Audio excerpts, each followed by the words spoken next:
Aujourd'hui, on est à 380 millions de tonnes de plastique produits par année, un équivalent dans l'ordre de grandeur de ce chiffre astronomique dont on n'arrive pas vraiment à se rendre compte. Faites le calcul, c'est quasi le poids de l'humanité.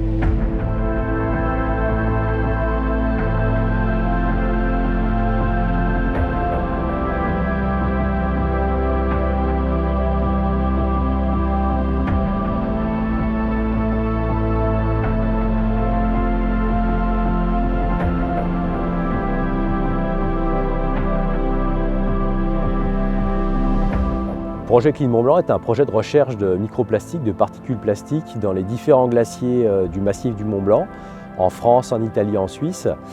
C'est un projet multi-acteurs qui est porté par l'association Aqualti, la Summit Foundation en collaboration avec l'Université Savoie-Mont-Blanc, notre référence scientifique. L'objectif du projet, c'est de prélever des échantillons d'eau et de tout ce qui est contenu dans l'eau, y compris en particulier les microplastiques, dans les exutoires des 18 plus importants glaciers du massif. Les eaux de fonte de ces glaciers sont les eaux des précipitations de l'hiver. Donc c'est la fonte de la neige qui va donc transporter les dépôts atmosphériques de l'hiver qui sont vraiment tombés avec les précipitations hivernales. Donc les traces de microplastiques qu'on va retrouver dans les eaux, ou qu'on s'attend en tout cas à retrouver dans les eaux, proviennent du transport atmosphérique de microplastiques. Hey, yo, what's up? So it is day one. We just made it to Chamonix. Today we are going to take water samples from 5 different glaciers. I have 2 in my back right here. That's the 2 first ones we're gonna go to. And then the other ones are a bit further. But yeah, I hope it will be fine with the weather and see how it goes.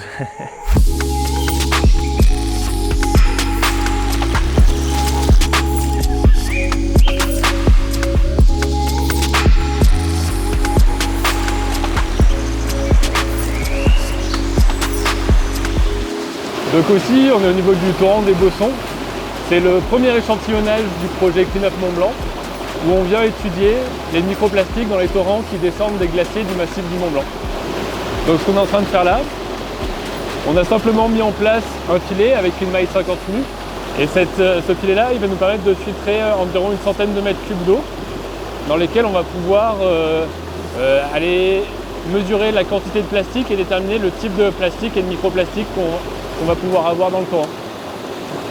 Ce qu'on fait en complément, c'est qu'on a un petit appareil dans le filet qui mesure la vitesse de l'écoulement, ce qui nous permet d'avoir une connaissance très précise du volume d'eau qu'on a filtré et donc de la concentration en microplastique dans le torrent du Bosson.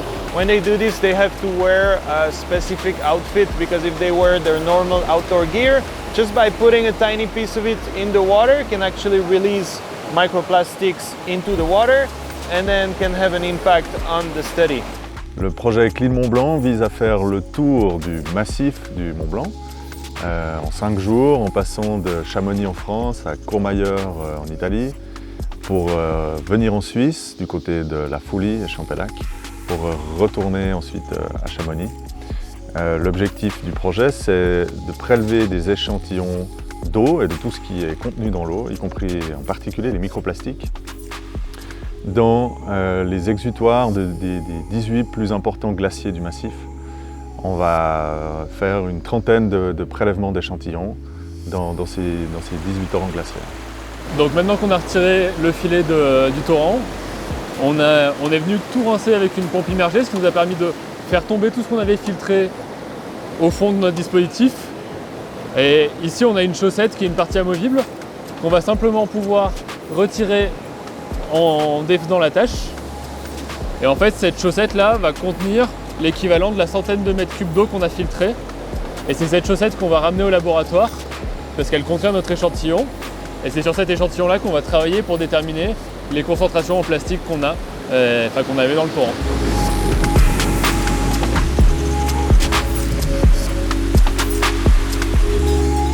So we just finished day one.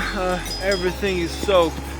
Can you see it? Yeah, the backpack is soaked, the gear, like my jacket is soaked, the bike, but yeah, don't care about the bike being soaked. It's pretty hard to film right now. The conditions are pretty hard. We've been able to do everything we wanted, so that's a good thing. One day is in the books. We got 4 or 5 to go, I don't even know. But yeah, it's pretty cool. The sceneries are amazing, so I am just looking forward to see what's coming next. Bon, jour numéro 2, donc aujourd'hui on est chez nos amis italiens avec le Val Veni et puis ensuite le Val Ferret. Donc 3 glaciers ce matin, on espère Miage, Brenva et puis j'oublie Les Blanches. Donc il y a un petit peu de boulot. Et puis après, je pense qu'on mangera juste après et puis on ira dans le Val Ferret dans l'après-midi pour se faire les 2 derniers. Je sais pas ce que tu en penses. Moi, ce qui me paraît important, c'est qu'on puisse se décaler un peu du Tour du Mont Blanc où il y a pas mal de passages et remonter à chaque fois le plus haut possible, le plus près possible de l'exutoire des glaciers pour éviter d'être sur l'influence de cette route qui peut être un peu fréquentée. De toute façon, le Tour du Mont Blanc, il est un peu plus ici, tu vois, donc on est déjà décalé, mais je pense qu'on aura le temps effectivement de remonter un peu plus sur le front glaciaire. On va regarder ça en fonction de la météo parce qu'il faisait beau ce matin, mais là c'est quand même en train de se couvrir et du coup si on a 5 glaciers à faire, donc 10 échantillons à prendre, on n'aura pas tant de temps que ça. On va regarder de toute façon. On va s'adapter au terrain et puis on fera en fonction.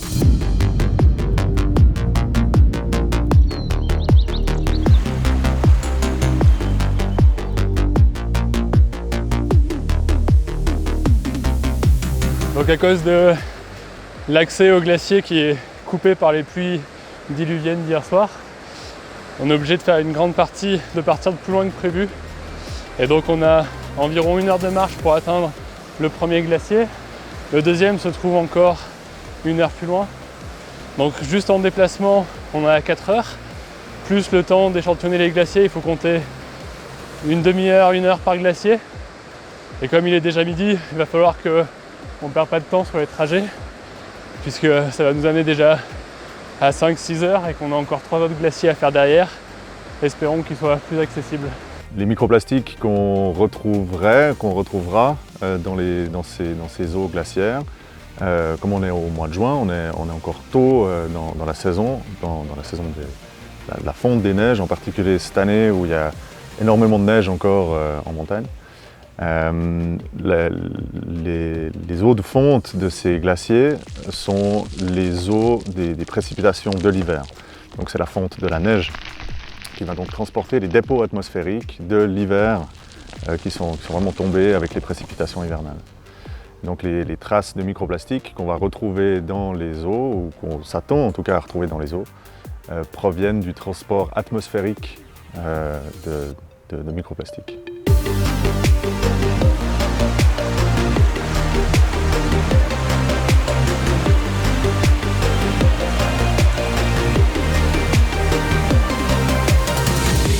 So we're on the way to the glacier where we're gonna take the 4th water sample, and I saw a big group of ibex, so I just left the rest of the group, so they are on their way to the glacier to take the sample, and I just stopped here to take some shots of the ibexes.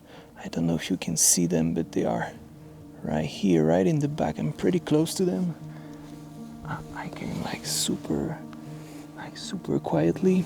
And it seems like they don't care at all about me being here. Like, check, they are, don't know if you can see, but yeah, you can see they are just here. That is so cool.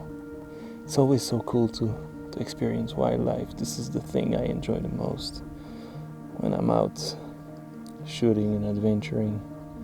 This is beautiful.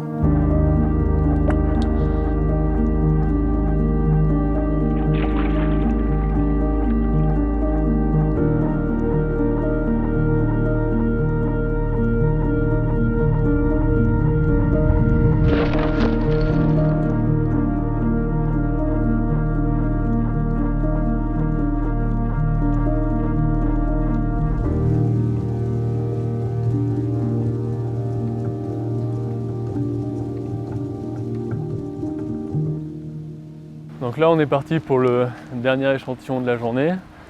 On a dépassé Courmayeur, on est tout au bout du Val Ferret. On va aller échantillonner un torrent qui est en fait issu de la confluence de 2 torrents. Un qui descend du glacier du Triolan et l'autre qui descend du glacier de Près de Bar. Ce qu'on aurait dû faire normalement, ce qui était prévu initialement, c'est qu'on continue dans le fond de la vallée et qu'on passe le col qui est derrière là, qui est le col du Petit Ferré. Et on devait redescendre côté suisse pour continuer nos échantillonnages sur les glaciers suisses. En fait, avec les conditions de neige exceptionnelles qu'on a cette année, le col il est complètement fermé, impossible de le traverser à pied. Et donc là, on va demain reprendre la voiture, histoire de retourner à Chamonix et de passer en Suisse par l'autre côté. On va pouvoir reprendre nos échantillonnages des glaciers suisses, mais en faisant le grand tour de l'autre côté du massif du Mont Blanc.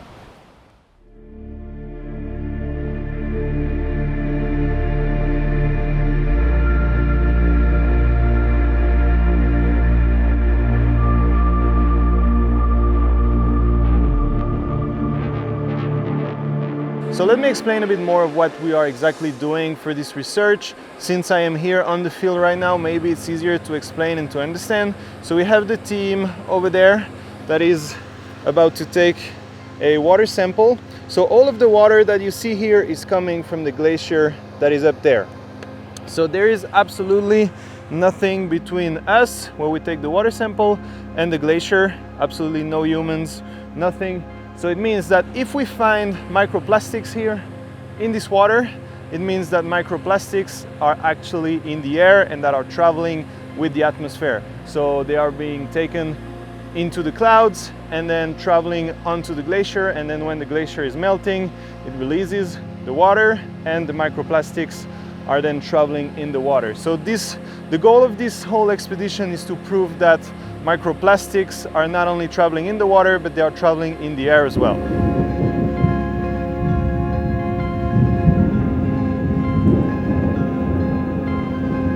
Pour nous, Clim Mont Blanc est un projet super intéressant parce qu'il montre pour la première fois que les déchets ont non seulement un impact à l'endroit où ils sont abandonnés dans la nature, parce qu'ils se fragmentent, parce qu'ils sont transportés par l'eau, enfin c'est des choses qui sont connues depuis longtemps, mais pour la première fois avec ce genre de travaux, on réalise qu'ils sont aussi transportés par l'air, transportés par le vent, par la pluie, sur des milliers de kilomètres potentiellement, comme le sable du Sahara qui nous tombe sur la tête tout à coup pendant l'hiver. Les microplastiques, eux aussi, sont transportés pour le vent. Donc il y a une connexion entre notre acte de consommation et notre acte de littering, d'abandon de déchets à un endroit, et puis son impact ailleurs jusqu'au toit de l'Europe à 4800 mètres. Les microplastiques dans l'environnement ont un impact qu'on peut pas forcément voir, puisqu'on parle de microplastiques, donc de particules qui font moins de 5 mm. Les plus grosses ont la taille d'un grain de riz, puis les plus petites sont de l'ordre d'un cheveu, hein, c'est ce qu'on capte dans le filet qui est installé dans les torrents. Ces microplastiques ont différents impacts. Par exemple, le fait qu'on en ingère, il y a une étude australienne qui a démontré qu'en moyenne mondiale, on ingère 5 grammes de microplastique par semaine. 5 grammes de microplastique, c'est l'équivalent d'une carte de crédit. Donc c'est le plastique qu'on va ingérer par la nourriture qu'on mange, par l'air qu'on respire et par l'eau qu'on boit. Une carte de crédit par semaine, c'est quand même une quantité assez astronomique, bien que ce soit une moyenne mondiale. Et puis cette quantité, elle est encore beaucoup plus importante si on boit de l'eau en bouteille, par exemple. En fonction de nos consommations, on va en avoir plus ou moins. Le plastique dans le monde, c'est une problématique énorme, totalement sous-estimée, dont on n'a absolument pas conscience, puis une problématique qui est croissante, parce que la courbe de production mondiale de plastique ne fait qu'augmenter depuis l'invention du plastique dans les années 60, et puis de manière complètement exponentielle. Donc on est dans un problème qui est un problème massif et qu'il faut pas occulter. Évidemment qu'il y a d'autres sujets de préoccupation environnementale, comme le dérèglement climatique, qui devient réellement palpable, surtout ces derniers temps, comme la perte de biodiversité, qui est aussi une véritable catastrophe. Mais ces thématiques, ces problématiques environnementales sont étroitement interconnectées et on doit à tout prix adresser chacune d'entre elles pour résoudre notre problème au niveau global.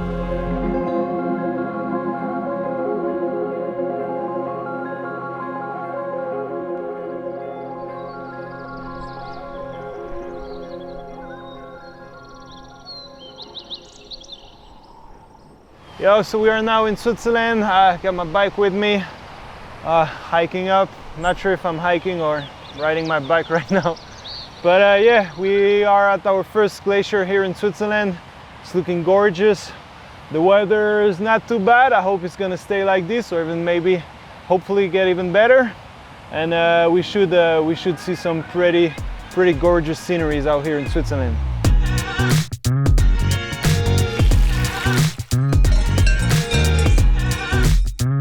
Dans les choses qu'on peut mettre en place pour lutter contre cette problématique des microplastiques transportés par le vent et par la pluie sur des milliers de kilomètres jusqu'au sommet du Mont Blanc, on peut faire tout un tas de choses en tant qu'individu pour lutter contre cette problématique, que ce soit dans sa vie quotidienne, vraiment tous les jours, quand on prend un café à l'emporter à la gare pour aller bosser en attendant le train, d'avoir un mug réutilisable pour éviter le petit couvercle en plastique et puis la petite touillette et encore des objets en plastique vraiment jetables dans notre quotidien, mais aussi de manière un petit peu plus inattendue et sournoise dans nos salles de bain et dans nos cuisines. C'est deux endroits où chez nous on a beaucoup de plastique avec des durées de vie plus ou moins longues, mais dans notre salle de bain, on peut penser aux flacons de gel douche, à la brosse à dents, à tout un tas d'objets comme ça du quotidien que petit à petit il faudrait qu'on puisse remplacer par des objets dans des matériaux plus durables que le plastique.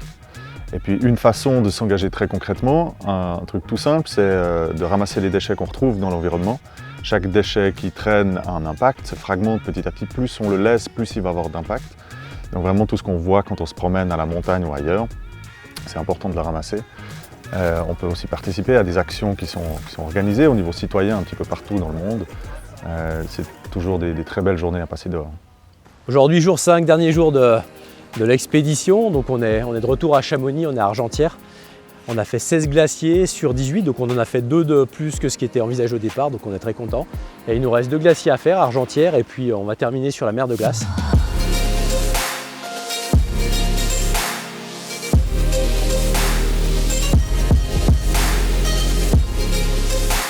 Là on est sur le 18e glacier, le dernier de la mission, dernier jour. On a la mer de glace juste en amont. On souhaitait remonter dans le torrent glaciaire, mais après on aimerait monter encore plus haut, mais il y a des gorges. On aimerait aller au-delà de la cascade, mais ça va pas être possible parce que ça devient trop dangereux, ça se resserre et il y a beaucoup de débit. Du coup on va prélever l'échantillon ici où ça semble un peu plus calme et on pourra prendre des mesures de débit. Donc voilà, on va pas traîner parce qu'il commence à être tard.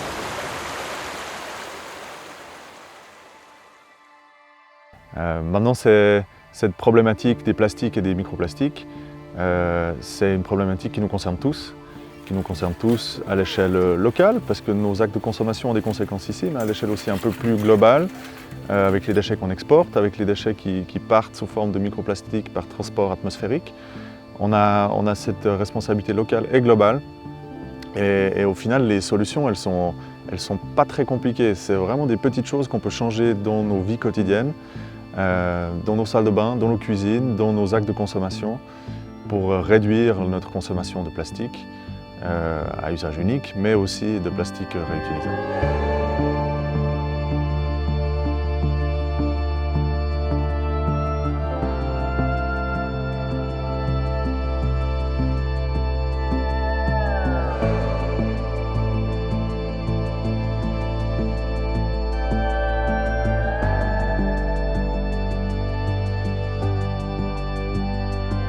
Donc les échantillons qu'on récupère dans les torrents issus des glaciers du Mont Blanc sont relativement difficiles à traiter puisque, dû aux vitesses d'écoulement élevées dans les torrents, on a énormément de matière qu'on récupère dans nos filets, énormément de matière minérale issue de l'érosion des glaciers et puis des débris végétaux.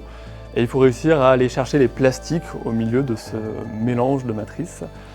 Et pour ça, on a de nombreuses étapes en laboratoire qui vont nous permettre vraiment de récupérer uniquement les plastiques. Ces plastiques-là, ils vont finir filtrés sur un petit filtre en silicium qui fait 1 cm² et qu'on va analyser en microscopie infrarouge pour être exact. La microscopie va nous permettre de détecter des particules qui vont être micrométriques, de la taille des plastiques qu'on cherche, et l'infrarouge va nous permettre de déterminer s'il s'agit bien de plastique et surtout de quel type de plastique il s'agit. Pour l'instant, sur les échantillons qu'on a analysés, tous contiennent du plastique à des concentrations relativement variables, ce qui montre qu'on a des transferts atmosphériques de plastique qui viennent des zones urbaines qui vont être productrices de matières plastiques, de microplastiques, et que ces microplastiques vont être transportés avec le mouvement des masses d'air et se déposer sur les massifs montagneux. Ce qui explique que cette contamination est vraiment régionale, qu'on la retrouve partout, y compris dans des bassins versants qui vont être non urbanisés et très éloignés des sources.